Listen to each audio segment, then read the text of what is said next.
welcome to the Survivor After Show here on TheStreamTV. I'm your host, Justin Walter. You can find me on Twitter at JustinFWalter. And joining me tonight is a guest host. Jerry Manthe is unavailable because she's up in San Francisco selling her jewelry that she makes, jewelrybyjerry.com. But joining me is TheStream.tv's Big Brother host. Who are you? Hey guys, how's it going? I am Ryan Hooks, and you can get me on Twitter at RyanHooks92. Thank you for tuning in to the Second Chance Survivor show. Yes. We have a good show tonight, I think. So excited to have Ryan here. He's a big Survivor fan, and it's a boys' club tonight. Heck yeah. And we're even matching. We're wearing Survivor Second Chance colors tonight, so what more could you ask for, right? Get on my my buff. That is just in case, brains, brawn, and beauty right there. There we go. The worst tribe in history. We are talking about Survivor Second Chance episode 3. We got a rat, which we have so much to talk about. It was such a good episode. I am loving the season of Survivor. It's going to go definitely down as one of my top 3. I can already tell. I think it's the greatest season they've had in forever. It's really good. So right off the bat, hashtag drop your buffs. Whenever Jeff Probst says drop your buffs, we usually expect it later in the season.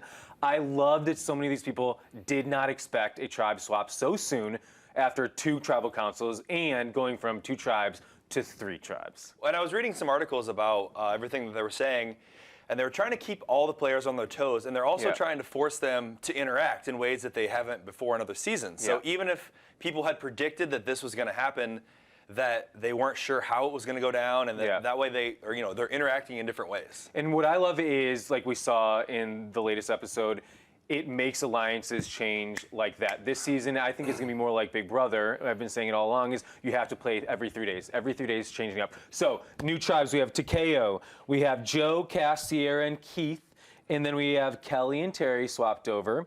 Then, actually, they stayed there, but then they had 4 majority coming over. We have Bayan, Jeremy, Steven, Monica, Kimmy, Kelly, Wigglesworth, Spencer, and then Angkor, a tribe that had to start from scratch, build a new camp, and it had Jeff Varner, Peih-Gee, Wu, Abi-Maria, and then Tasha and Savage. Now, what is interesting, I thought, with the random swap they picked randomly, was we had 4 members from each original tribe, with 2 in the minority on each tribe, and, no one's really talking about it, a 3-3 male-female split on every tribe.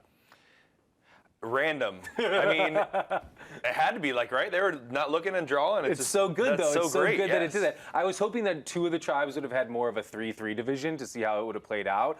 But like we said, with the 4-2 division, certain players thought they were going to have the advantage. Certain players thought that because they were in the minority that they were going to be out from right away. It's great for a lot of people whose games you could see, like Spencer, for example. His game was kind of at the bottom, and some people were kind of at the top. With Varner, it's great that they're forcing these people to do these changes. Well, and even Spencer's on the tribe now with, Jeremy. He's on a tribe with Stephen Fishback, who Stephen Fishback would have, in the beginning, thought he was on the outs. He thought he was on the macho tribe. So now that these players get the new life, the tribe that everyone, obviously, the whole episode was mostly focusing on, and we'll get to, is Angkor, with Abi-Maria and Peih-Gee. And all the drama. All the drama, all the drama. Did you expect overall that, going into this episode, that people would stick with their original tribe alliances, knowing that there was going to be a swap? I think no. I think the players, because this is a returning season of players, everyone's played.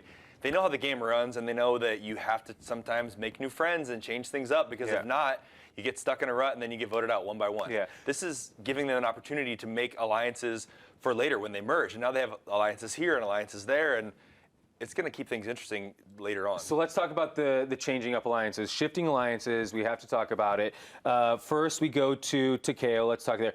What I loved was we got to see a little bit more of Sierra. We haven't seen Sierra at all this season, just that she sat out. She's been feeling sick. We haven't seen her, but I love that she was talking to Cass, and the 2 of them were saying, we are in such a good position. We have strong men. We have the majority with the numbers, and we have a lot to work with right here. I think right now Takeo is the tribe to beat, in my opinion. They have the solid group of people, and they have a good group of people. And I got to give a shout out to Chaos. Cass, I'm loving that she's still in the game, because if you would have watched pre-show interviews, everybody said they wanted Chaos Cass out first. But she's won 3 immunities on her tribe in a row, so she's in a good position to get some leverage. What I also did love, too, was Kelly Wentworth on this tribe. She's in the minority.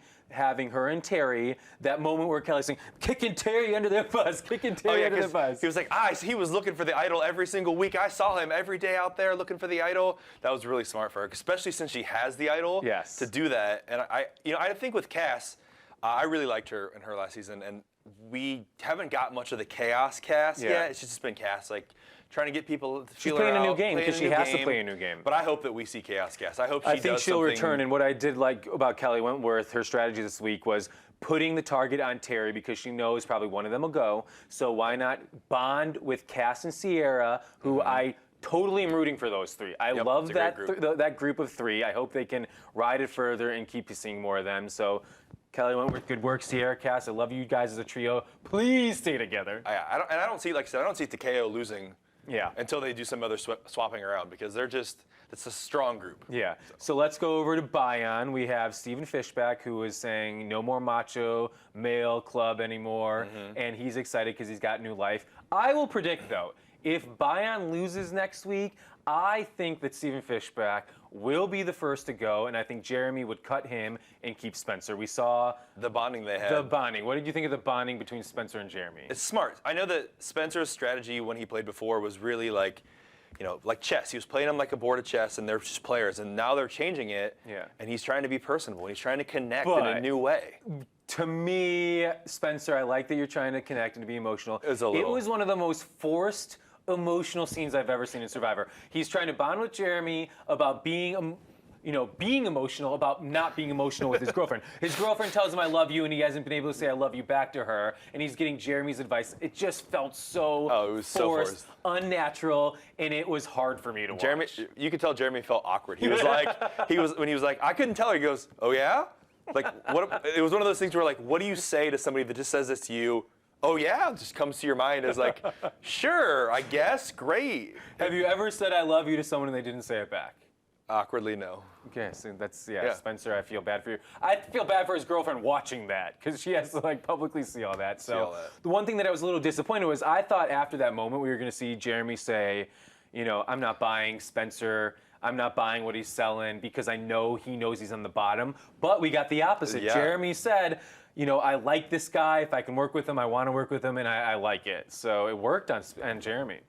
Sure, it worked for me. I mean, I like the Spencer Stride because he is a smart player and he does have good strategy, and that's what his game missed before, and he only hung on because he kept winning. Yeah. So let's go over to Anchor. When the tribe swap happened, one thing that's been bothering me this episode, I liked Andrew Savage. I like him as a player from his original season. But this episode, I don't know if it's this episode particularly, tell me what you guys think out there, he seemed very entitled and self-righteous, like, whining about there being a swap and how in Pearl Islands he got the shaft of a twist in the game. And then here he is, right away complaining. He's on the bottom two complaining. And it was just this sense of almost like, I deserve this. I'm here for my second chance. Everybody's there for a second chance. And it just seems it came off entitled a little bit to me. I don't know. What do you think? Yeah, I agree. It came off to me very entitled as well. And I'm like, suck it up. I know you have to build a new camp.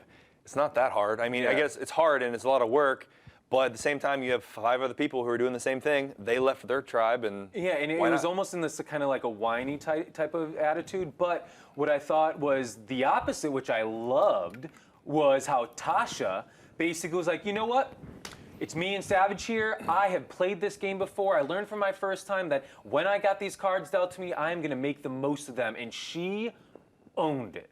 She owned it. She rolled with the punches. And I think if Savage may have had someone else there with him, he would have been in a lot more trouble because she took the reins. She took control. And I loved how she rolled with the punches, had a positive attitude, and basically saying, when I was on the Brains tribe, I dealt with this my entire time of my first time around. And I'm taking control of this game and I'm making this happen. Well, and I like that she did that. Tasha's not my favorite player, though, really. I mean, she could go. I could take her. I could leave her. I felt like that the first time she played, and the same time now. It's just, I don't know. There's something about her that just is, she's okay. Yeah. She goes. That's fine.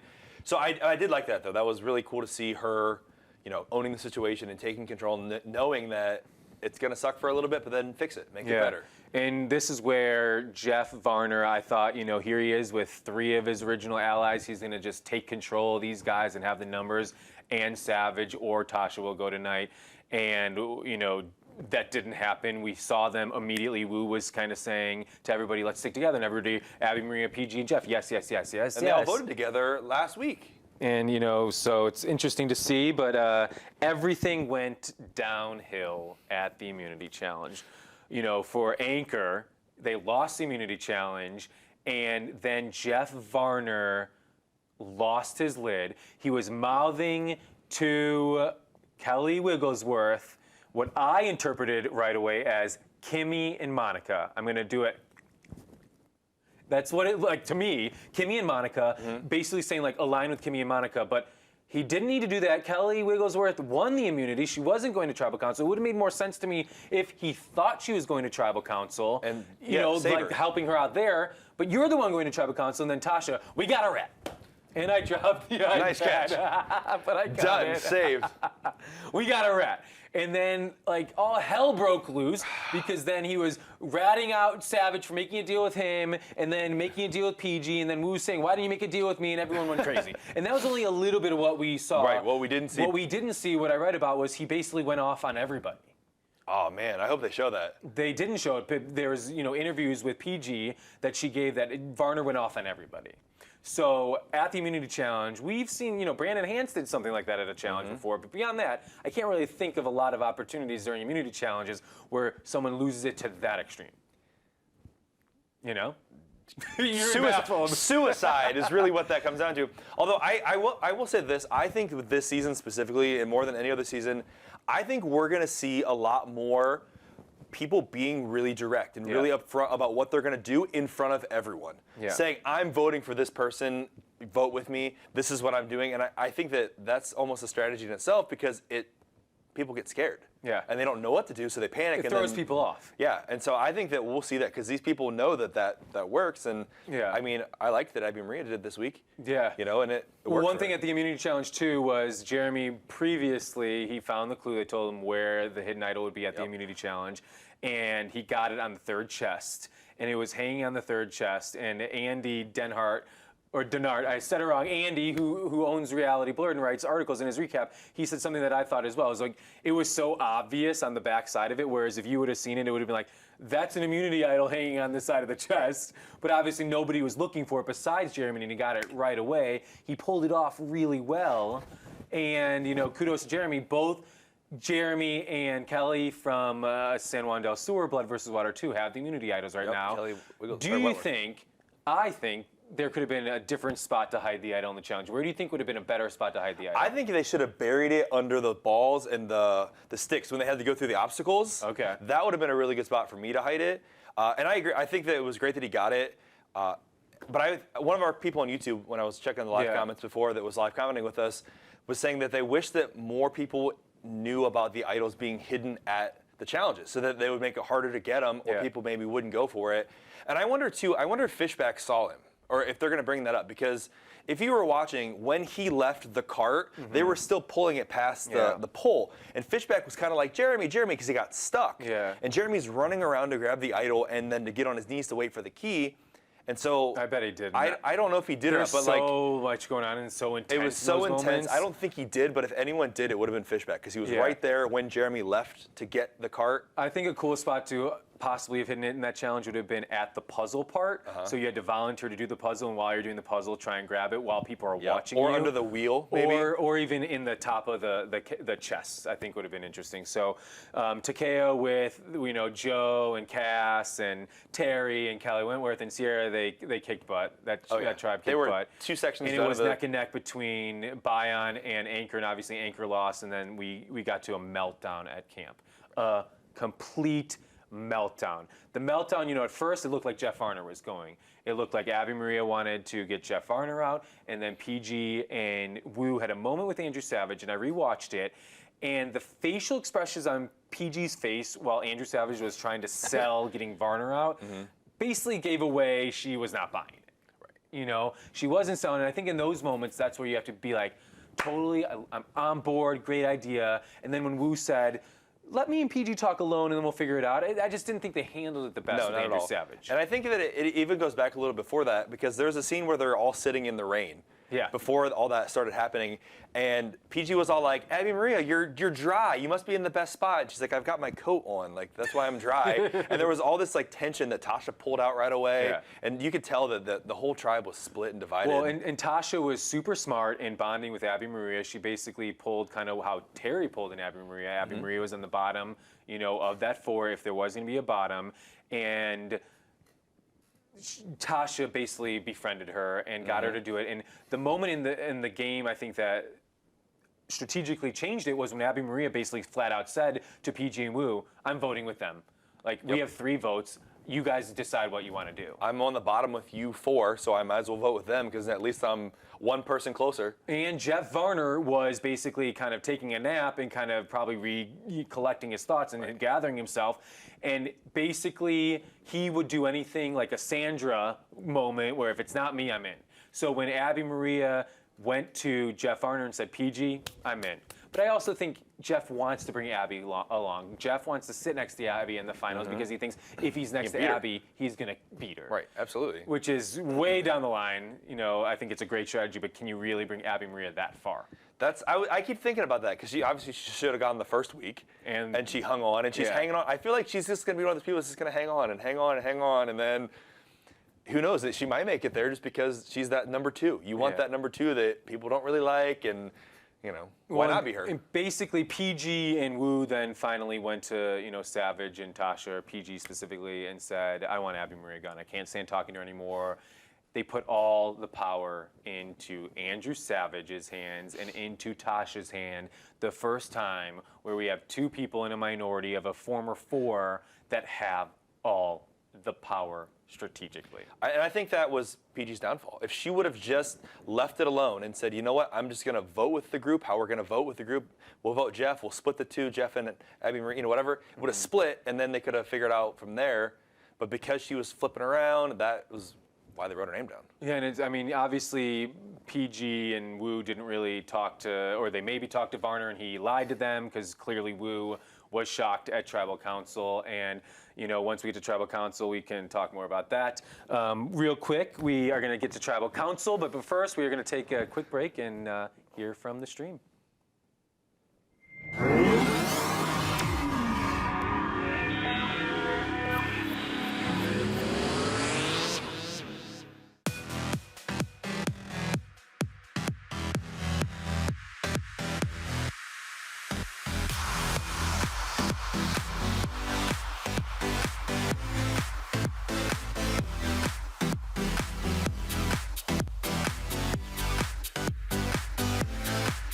Just in case you missed it live. In case you missed it live. In case you missed it live. In case you missed it live, this is for you. I love it. That was freaking How love did it. you my God. I didn't see any of this coming. Yeah, I'm not even gonna lie. Yeah? I was like, How did you get here? No. Kill him. Kill him. Definitely kill him. We're cool. shade. Shade left and right, ladies and gentlemen. Ladies, let's put your 2 cents in. Rubbed me the wrong way in the right way. But you were like, well, we want to know what's gonna happen. That was killed. We just want to say we love you all. Thank you so much for your support. You are all seriously the best in the world. and Another we appreciate beautiful you so summer much. at TheStream.tv, y'all. Here we go, guys. Thank you for being here. Peace out. Bye, guys.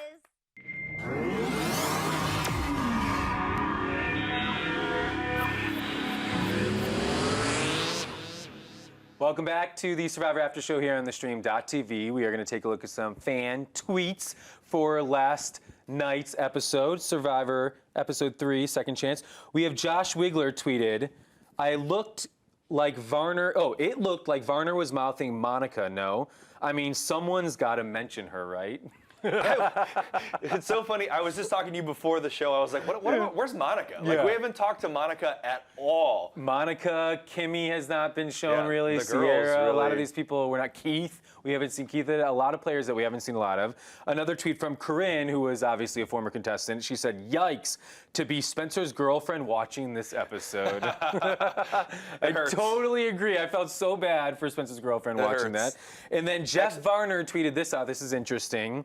He said, "Congratulations, Anchor. We are Survivor's 100th tribe." Isn't that crazy? Well, I guess that's the benefit of going to Encore then. That's what you got. They actually get that, but not good for Peih-Gee. So, we mentioned a little bit Tribal Council was kind of a mess, where it was basically Andrew Savage and Tasha had all the power and driving the vote. Varner said flat out, we're letting them up have the vote, and Jeff Probst was kind of like, the minority alliance has got the vote? It's crazy. It's crazy. And I feel like this season, it's going to be a crapshoot every single week. Like, I feel like I try to predict and think about what's going to happen. I don't think it's going to be like that. Like, in other seasons, we're like, oh yeah, this is going to happen. This is going to happen next, and you can predict it. I think this season it's great. Every week's going to be. I'm in a few Survivor fantasy leagues with my friends, and I predicted Tasha would go home just randomly, and I was like, oh my God, with the swap she could, but then she took control, which I'm actually happy about. One thing at Tribal Council that I was not surprised at, and tell me if you guys were, I'm not surprised that Woo was surprised that he didn't know what was going on. I have a picture of Woo's face once Peih-Gee got voted off. We could throw up Woo's face. Woo is always surprised at Tribal Council. He never has any idea of what's actually going to go on. He is, again, I'm so, just I'm not flabbergasted. He's always flabbergasted. You should, at this point, know. He's always out of the loop. He's never in on strategy and always out of the loop. And that even happened at the Immunity Challenge when he's like, wait, why didn't you make a deal with me? I feel bad. Where you at, Woo? Come on, and I keep playing for a second again. I'm a little hard on Woo because it's like he did this his first season. It's over and over again. We're seeing it. It's only been 3 episodes. Woo, I would love to see you turn your game around, make a strategic move, but it seems like no one wants to ever truly align with Woo. To take him to the end and beat him. Again, I mean, he could have won. History can repeat himself with that. Well. So one thing, this season we are super happy and excited that a lot of Survivor blogs and websites have been teaming up with us and posting our show. So thank you guys so much. Definitely check them out. Reality Blurred, Andy is going to be back next week.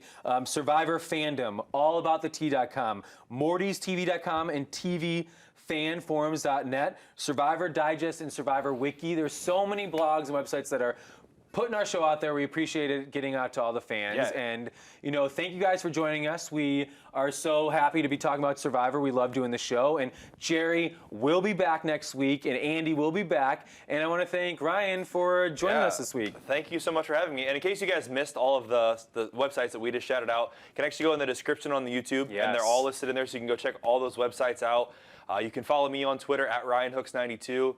And I hopefully will be back if you guys will have me. I don't know. We might vote him out. I mean, am I going to get voted out already? Vote him, write his name down. But yeah, definitely check out my green those. buff, first one out, worst tribe in history. Yeah, definitely check out those links and read all the good articles on those sites. So join us next week for episode 4, and we'll see you guys. Definitely put comments on YouTube. Cool. Thanks, guys.